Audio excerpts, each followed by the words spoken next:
Hey guys, welcome back to my channel. আরেকটা নতুন blog নিয়ে চলে এসেছি।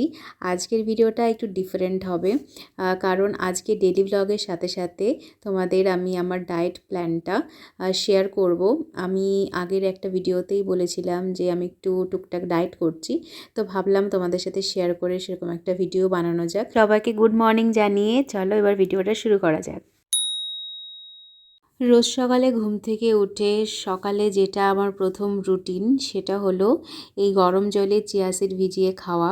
এটা আমি অনেক দিন আগে থেকে খাই, শুধুমাত্র রোগা হওয়ার জন্য খাই না, পেট ভালো রাখার জন্যও খাই। তো লাস্ট 2 বছর ধরে এটা আমার অভ্যাসে দাঁড়িয়ে গেছে। ঘুম থেকে উঠে আমার চিয়া সিড না খেলে ঠিক হয় না। যে কোনো সুপার শপ বা যে কোনো মেডিকেল শপেও তোমরা এটা পেয়ে যাবে। অন্যবারের তুলনায় এবারের ডায়েট প্ল্যানটা আমার একটু অন্যরকম। আমি ভেবেছি ঘরের বানানো খাবারই আমি খাবো, বাইরের খাবার খুব একটা খাবো না। আজকে সকালে মা দোসা বানিয়েছিল, তো সেটাই আমি দুটো খাবো। আর সাথে ডাল ছিল না আজকে, তো আমি একটা শসা কেটে নিয়েছি। আজকে এটাই আমার ব্রেকফাস্ট। বাইরের খাবার যত কম খেয়ে পারা যায় ততটাই ভালো। নিজের স্টমাককেও হ্যাপি রাখবো আর এদিকে ওয়েট লসও করবো, এটাই এবারের আমার মেন ফান্ডা। সকালের খাবার পর কিছুক্ষণ রেস্ট নিলাম।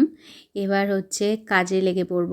অনেক জামাকাপড় জমে গেছে আর বাইরে খুব সুন্দর ঝকঝকে রোদও উঠেছে, শীতকাল আসছে, তো জামাকাপড়গুলো কেচে দিতে হবে।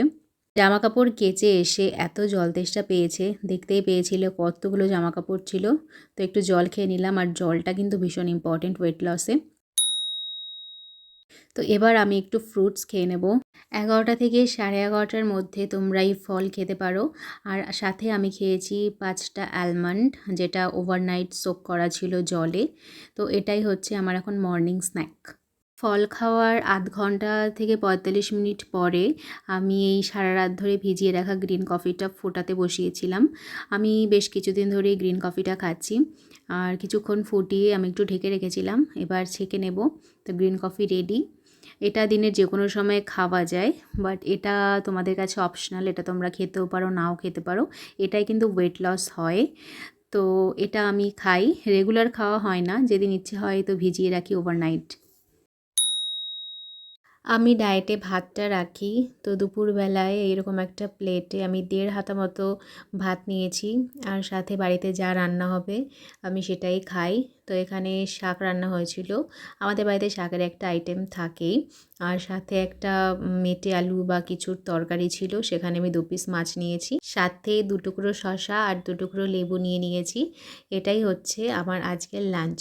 মাঝে মাঝে এই ডগিটা এই পাঁচিলের ওপরে এসে দাঁড়িয়ে থাকে, তো দুদিন ওকে আমি বিস্কুট খেতে দিয়েছিলাম, তারপর থেকে এসেই এরকম চোখে তাকিয়ে থাকে এদিকে। আর আমাদের জানলায় তো নেট লাগানো, তাই ঠিক করে দিতে পারি না, বাট এখান দিয়ে একটা ফুটো হয়ে গেছে নেটে, তাই ওখান দিয়ে ওকে আমি বিস্কুট খেতে দিয়েছি। ও আসলেই আমি বিস্কুট খেতে দিই। দুপুরে খাওয়া দাওয়া শেষ করে কিছুক্ষণ রেস্ট নেওয়ার পর এবার ভাবলাম একটু হাঁটতে যাওয়া যাক। তো হাঁটার জন্য জুতো মোজা সব পরে রেডি হয়ে নিলাম। হেঁটে আসার পর ফ্রেশ হয়ে এবার আমি একটু চা খাবো। প্রত্যেক দিন বিকেলবেলায় আমি আর মা দুজনে চা খাই। চা আর সাথে একটা বিস্কুট, তোমরা যে কোনো বিস্কুটই খেতে পারো, মিষ্টি বিস্কুটও খেতে পারো, কারণ শরীর অনেক সময় মিষ্টির জন্য ক্রেভ করে, বাট আমি কিন্তু নোনতা বিস্কুটই খাই। তোমাদের চয়েস মতোই তোমরা খেতে পারো। ডিনারে আমি কি খেলাম সেটা জানিয়ে আজকের ভিডিওটা এখানেই শেষ করে দেব। নর্মালি আমি রাতে রুটি খাই, আর রুটির সাথে সবজি। ডায়েটে থাকলে স্পেশালি সবজিটা আমি বেশি খাওয়ার চেষ্টা করি। রাতে আমি একটাই রুটি খাই, খুব বেশি খিদে পেলে 1.5খানা রুটি খাই। আর আজকে রাতে মেনুতে করেছিল ঝিঙে আলু পোস্ত আর হচ্ছে লাউয়ের তরকারি। তো একটা রুটি দিয়ে আমি এতগুলো সবজি খাবো। তো এটাই ছিল আমার আজকের ডায়েট। যদি তোমাদের কিছু জিজ্ঞেস করার থাকে আমাকে অবশ্যই জিজ্ঞেস করতে পারো। তো চলো আজকের ভিডিওটা এখানেই শেষ করে দিচ্ছি। Tata, by.